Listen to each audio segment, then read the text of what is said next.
जय सत्यम सिद्धानंद गुरुजी। जय सत्यम सिद्धानंद आशीर्वाद।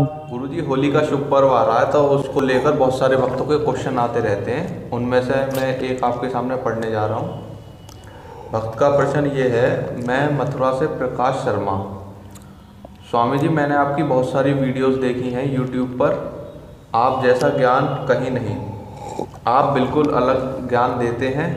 और इसीलिए मेरा आपसे ये प्रश्न है कि स्वामी जी, ये होली का अष्टक का क्या अर्थ है और क्या ये हिरण्यकश्यप और प्रहलाद के समय से शुरू हुआ था या ये कृष्ण जी और कंस के समय से शुरू हुआ या इन सबसे पहले से ही ये ज्योतिष ज्ञान में था, और इसका हमारे 7 ग्रहों से क्या संबंध है, और इन दिनों शुभ कार्य जैसे विवाह, गृह प्रवेश, कुछ खरीदना या बेचना या नया वाहन लेना आदि मना है, और आपके रेही क्रिया योग का इस होली का अष्टक की साधना से क्या संबंध है और इसके क्या लाभ हैं, कृपया इस पर भी ज्ञान। तो जय सत्यम सिद्धानंद भक्तों आशीर्वाद। और इसमें मूल बात, जैसे इसने लिखा होली का अष्टक, तो ये तो प्रारंभ हो चुका, 3 तारीख से ये प्रारंभ हो चुका है और 9 तारीख तक ये रहेगा। इसमें असल में क्या है, ये चंद्र से, जब अष्टमी के दिन चंद्रमा अपना प्रवेश करता है, और उसमें चूंकि ये एक ज्योतिष के अनुसार थोड़ा बहुत आगे पीछे होती रहती, तो इस वजह से कि समय अवधि में थोड़ा सा एक आध दिन आगे पीछे घट और बढ़ जाता है। तो लेकिन फिर भी मूल तौर पर ये ऐसा समझिए कि 3 तारीख में चंद्रमा जो है, चंद्रमा अर्थात जो हम तो आत्मा है, आत्मा का जो है इच्छा है वो है मन, और मन जो है वो प्रवेश करता है जो हमारे शरीर में 7 चक्र हैं। अपने 7 चक्र में ही वो ऊर्ध्वगामी होता है। मन अर्थात ऊर्ध्वगामी जब होगा तो उसकी जितनी भी क्षमताएं, काम, क्रोध, लोभ, मद, ईर्ष्या, द्वेष, ये सब जितने भी अहंकार, ये सारों में वृद्धि होती है, उग्रता होती है। तो चूंकि हम साधना नहीं करते तो इनमें उग्रता के कारण हम उसको संभाल नहीं पाते। हमारे भावों में मतलब एक तरीके से आग सी आ जाती है, क्रोध सा आ जाता है। मतलब जैसे हमारे में काम की वृद्धि है तो काम की वृद्धि हो जाएगी, क्रोध की वृद्धि हो जाएगी, अहंकार की वृद्धि हो जाएगी। और मतलब जैसे हम दानी हैं तो दानी की जगह हमें ऐसा लगेगा नहीं से मुझे दान नहीं देना चाहिए, तो मैं थोड़ा सा संकुचित हो जाऊंगा। मैं दया का भाव होगा तो दया का भाव नहीं करूंगा। अगर मैं कहीं लेखक हूँ तो मेरी जो लेखन है प्रणाली, एक जो तरीका है, उसमें मेरे में ऐसा आ जाएगा उग्रता, मैं कमेंट ज़्यादा करने लगूंगा किसी विषय पे लेकर। और जैसे अगर मैं वकील हूँ या मैं जज हूँ तो मैं कोई लेखन कर रहा हूँ तो उसमें मुझे ऐसा लगेगा अरे इसे दो फांसी, इसे दो इस तरीके से, या इस तरीके का आएगा कि आप जो है थोड़ा सा उकताहट हो जाएगी। आप अपने भक्तों से थोड़ा सा स्ट्रेस से बोलोगे एकदम, अरे कहाँ से आ गए यार तुम, इस तरीके से। ये सब भाव इसमें बढ़ते हैं अधिकतर। वैसे और समय भी रहती है ये, लेकिन ये इन दिनों में चूंकि ये साल के अंत है, मतलब जो भारतीय संस्कृति के साथ है फागुन माह, इसके बाद चैत आ जाएगा, तो चैत से पुनः सृष्टि होगी।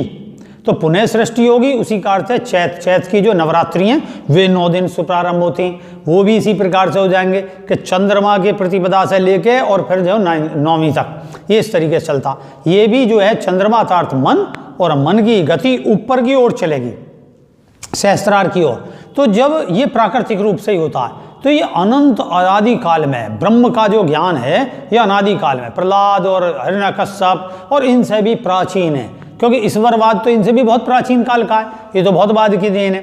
तो इसलिए क्या हुआ कि इन्हीं दिनों में जो उसका लड़का होने के कारण भी, हिरण्यकश्यप का लड़का प्रहलाद होने के बाद भी उसे जो है उसकी भक्ति से पहले इतना नहीं आया, लेकिन ठीक इन्हीं दिनों में उसके मन में यही काम, क्रोध, लोभ, मद, ईर्ष्या, द्वेष, उसके प्रति काम का अर्थ ये नहीं होता कि किसी उसके प्रति कामता के भाव आ गया। उसके अंदर ये आया कि जो मेरी कामना है, जो मेरी इच्छा है कि मैं ही ब्रह्म हूँ, अर्थात मैं ही भगवान हूँ, इस भाव में ये मेरा लड़का अवरोध दे रहा। तो इसे मैं प्रताड़ित करता हूँ, इसे मैं समझा रहा हूँ, और समझाने के बाद नहीं समझता तो भाई फिर एक प्रकार का टकराव खड़ा हो गया, जो उसकी खुद की नेचर और प्रहलाद की नेचर। नतीजा क्या हुआ भाई, उसे तो अपनी नेचर से प्रेम था, नतीजा उसने जो उसको दंडित करना प्रारंभ कर दिया। तो इन्हीं 8 दिनों में उसको दंडित किया गया। पहले उसकी जो है भाई जला दिया, उसे इस तरीके के जो है पानी में डुबो के रखा, और उसे जो है अगिन चारों ओर जला दी, और उसे एक तरीके से लोगों ने भयावह दृश्य दिखाए गए कि उसे हिला हिला के डराया गया, सोने नहीं दिया गया, इस तरीके से उसके विषयों को बढ़ाया गया। अब इसे हम भक्ति की दृष्टि से देखें या ज्ञान की दृष्टि से देखें तो ये है कि प्रहलाद एक जीव है, प्रहलाद एक साधक है और हिरण्यकश्यप एक जो है उसका मतलब डर है। साधक के अंदर जो काम क्रोध लोभ मद है उसका प्रतीक स्वरूप कौन होगा? हिरण्यकश्यप। उसकी भक्ति में कौन अवरोध है? हिरण्यकश्यप। तो हिरण्यकश्यप उसके भक्ति का अवरोध दिखाते हुए ये कथा भी बनाई जा सकती है कि इस तरीके की कथा हो, लेकिन कथा यथार्थ पर आधारित है इसलिए इसको मान्यता दी गई। तो मान्यता दी गई तो ये विषय दोनों तरीके से, ज्ञान मार्गियों के लिए और भक्ति मार्गियों के लिए। तो ये ही नवदा भक्ति के रूप में भी है सारे कि भाई कि अपने उपदेश सुनो, फिर अंत में जो है अपने को जो आत्मनिवेदन कर दो। आत्मनिवेदन का स्वरूप है पूर्णिमा, अपने अंदर का पूरा ज्ञान प्रकाशित होना। तो उस दिन चंद्रमा जैसे मान लो सोमवार के दिन प्रकट हुआ, अष्टमी में प्रवेश हुआ, तो अष्टमी में प्रवेश होने पे जो मन की दशाएं वो ऊर्ध्वगामी होने से उग्र हो जाएगी। फिर उसके बाद आता है मंगल, है नहीं, मंगल का प्रभाव बढ़ेगा, बुद्ध का प्रभाव बढ़ेगा। आज जैसा बुद्ध है तो बुद्ध का प्रभाव बढ़ेगा, बृहस्पति का प्रभाव बढ़ेगा, शुक्र का प्रभाव बढ़ेगा, शनि का प्रभाव बढ़ेगा और सूर्य का प्रभाव बढ़ेगा। आत्मा में भी एक प्रकार की जो मूल इच्छा है वो प्रबल हो जाएगी। जैसे कहते हैं कि ये मूलों में पैदा हुआ है, मूलों में जो पैदा हुआ है उसके अंदर की जो मूल इच्छा है कि मेरे अंदर की जो मूल इच्छा है कि मैं 2 बीघे पीछे के जन्म में अपनी पी के जो है छोड़ गया था तो मैंने उसे नष्ट नहीं करी, तो वो उसी मूल इच्छा को लेके अगले जन्म में सारे कुनबे का बारह बट कर देगा। और अगर जो है उच्चतर है उसके अंदर आध्यात्मिकता, तो कहेगा मैंने सारे भोगों का सुख प्राप्त कर लिया है और अब मैं जो है अपने जो है आध्यात्मिकता का वृद्धि करूंगा। तो आध्यात्मिक वृद्धि करता है वो, जैसे मूल शंकर दयानंद, मूला जो थे क्या नाम तुलसीदास, और इस तरीके से ये अनेकों हैं। तो उनका विषय की वृद्धि होती है, तो इसलिए इसमें क्या काम कर जा। अब रही क्रिया योग कहाँ है? रही क्रिया योग से पहले मैं बता दूं कि होली का अष्टक, होली और अष्टक इससे बना हुआ 2 शब्दों से, होली और अष्टक। अष्ट प्रकार के जो हमारे काम क्रोध लोभ मद ईर्ष्या द्वेष हैं उनका प्रकट होना और उनका अंत में निराकरण करना, निराकरण होना पूर्णमासी के दिन। तो उस दिन जब इनका मतलब एक तरीके से पूरी तरीके से हो जाती हैं और फिर विलय हो जाती हैं, फिर ये पुनः नीचे आ जाती हैं। तो नीचे आने पे फिर अमावस आ जाती है, अमावस के बाद में फिर वो जो है चैत का महीना प्रारंभ हो जाएगा। ये विषय है इसमें ज़्यादा। तो उस दिन फिर वो मनाया जाता है नवरंग से कि भाई इस चीज़ से हमें मुक्ति मिली। अब मुक्ति तो जब ही मिलेगी जब उस विषय पे ध्यान होगा। अगर उस विषय पे मुक्ति नहीं है तो आपको क्या पता, क्या कहीं ऐसा तो नहीं कि आप इनके भेंट ही चढ़ गए, आपको हानि होगी इन दिनों में। तो इसलिए कहा गया कि भाई इन दिनों में तांत्रिक शक्तियाँ, तांत्रिक उग्रता ये बढ़ती है। लोगों के अंदर जो नेगेटिविटी भाव है वो अपने भावों को होली के आसपास अब इन 8 दिनों में वो अपनी तंत्र साधनाएं करेंगे, मंत्र साधनाएं करेंगे, उन सब में उग्रता आ जाएगी। नतीजा क्या होगा? वे हाथ का छापा लगाते फिरेंगे, जैसे मैंने पहले बताया, उल्टा सतिया बनाएंगे, कहीं टौने करेंगे, कहीं टोटके करेंगे, कहीं नींबू फेंकेंगे, कहीं लौंग मिर्च ये सब करते हुए इस तरीके का आपके प्रति दुर्भावनाओं का विचार रखेंगे। और आपके यहाँ पे इस प्रकार का व्यवहार करते हुए क्या होगा? तो आपको जो है नकारात्मकता से हानि प्राप्त होगी। इस नकारात्मकता की हानि के चक्कर में आप लगें कि मैं कोई उतारा करता फिरूं या उतारा करें, तो ये उतारा संभव इस तरीके से नहीं है। उसका सबसे बेस्ट तरीका है आप अपने जो है गुरु मंत्र का जाप करें और ध्यान करें पर डे। तो पर डे जैसे प्रतिदिन ध्यान करेंगे प्रातः और सायं, मध्य में समय मिल जाए जब करो, तो आपको क्या मिलेगी कि आपका मन जो उच्चारूढ़ हो रहा है उसमें शुद्धि का भाव आएगा। जैसे जैसे ही आपके अंदर शुद्धि का भाव आएगा, मन काम से उठकर प्रेम में बदल जाएगा, क्रोध से उठकर दया में बदल जाएगा, इस तरीके शांति में बदल जाएगा। अहंकार में आपके अंदर अहंकार नष्ट होकर आपके अंदर सद्भावना, प्रेम, शांति का भाव आएगा। तो आप जब इस भाव की विकास करेंगे तो आपके अंदर एक प्रसन्नता आएगी, आपके अंदर पॉजिटिविटी आएगी, नेगेटिविटी समाप्त हो जाएगी। इसी को रख के आप मनाएंगे होली कि मैं जो है मतलब ये सब चीज़ मैंने अपना सब विसर्जित कर दिया। ये सब चीज़ उस विसर्जन के रूप में ये काष्ठ को जलाया जाता, कंडे जलाए जाते, अग्नि में ये सब आहुति दी जाती है।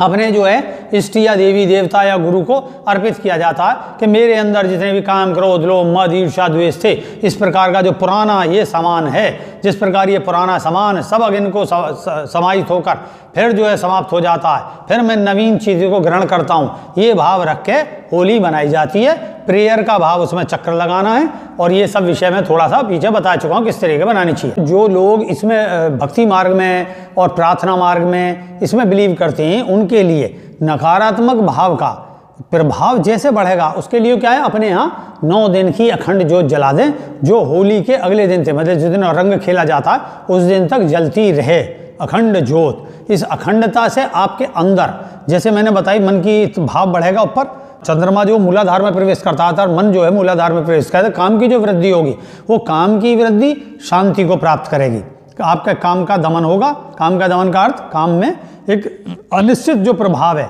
और जो इस तरीके का उग्रता है वो समाप्त होगी, अब में प्रेम का भाव आएगा।